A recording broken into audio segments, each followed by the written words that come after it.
and that's how the group table looks now. England on top, as you can see, but only on goal difference from Iran, who've played that extra game, and England and the USA play next. But Wales now bottom of the table and looking like a very tough task for them to exit Group B. We're going to look back at some of the key moments, and as we said, Kevin, throughout that, very much a deserved victory. Iran created the lion's share of the chances, 21 in fact, 6 on target. Yeah, unlucky not to be ahead earlier in the second half. They were really good on the break. Wales were slow getting back.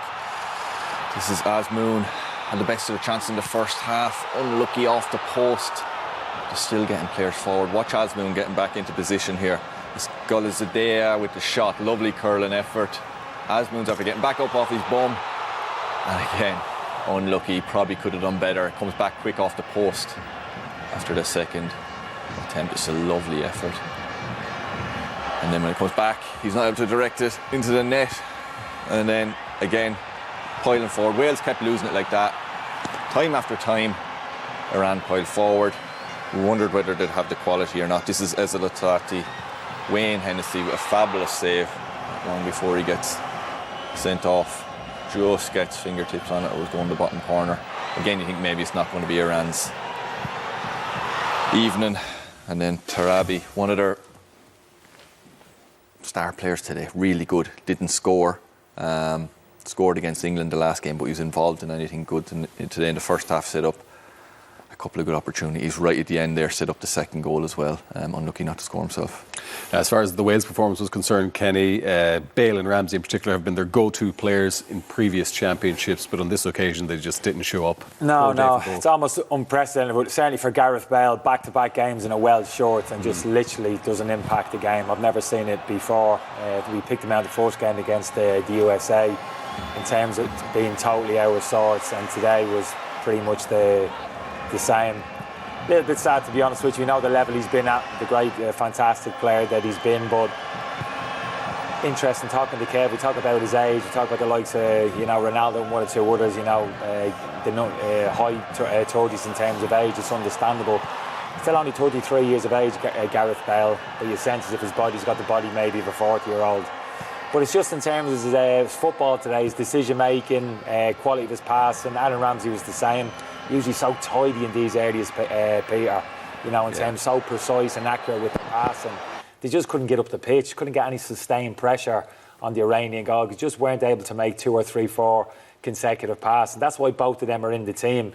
You carry both of those players, Ramsey and Bale, when you haven't got the ball. Got some really good runners and legs in and around them. And when you win it back and you give it to them, they have to produce. That's why they're in the team, because of the creative element that they bring to the team. But we just haven't seen that over the 2 games. No, we haven't. And I suppose, Kevin, what it also proves is if they're not firing, and indeed Joe Allen isn't fully fit either, you'd have to say, just coming on in the second half during that game. But massive miss for them, they're a big miss for them, and really the team lacks an awful lot when they're not and as well, like Allen, Bale, Ramsey in the centre of the park. You think of Ronaldo or carrying a player, you carry a centre forward, it's not as vital to him. You're carrying the middle of the pitch. Energy in that heat today.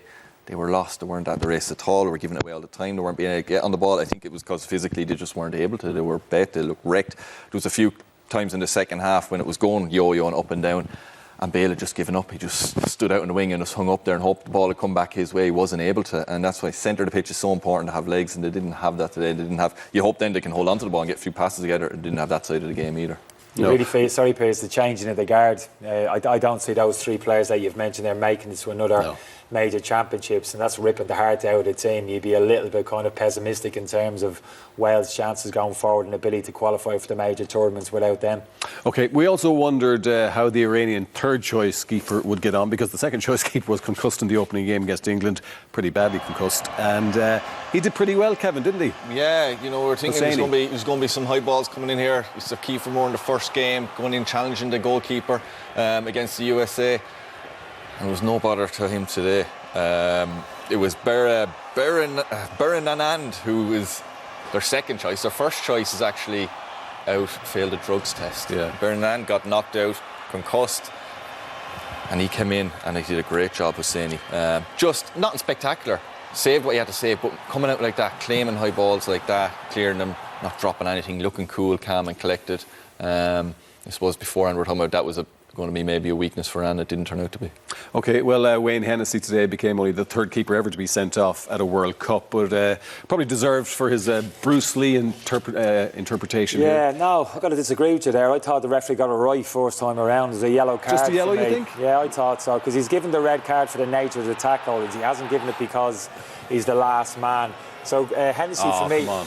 Yeah, well, just That's let me finish. a bit of martial arts. Yeah, but just let me finish. All I was going to say is he's actually looking to kick the ball here, Hennessey.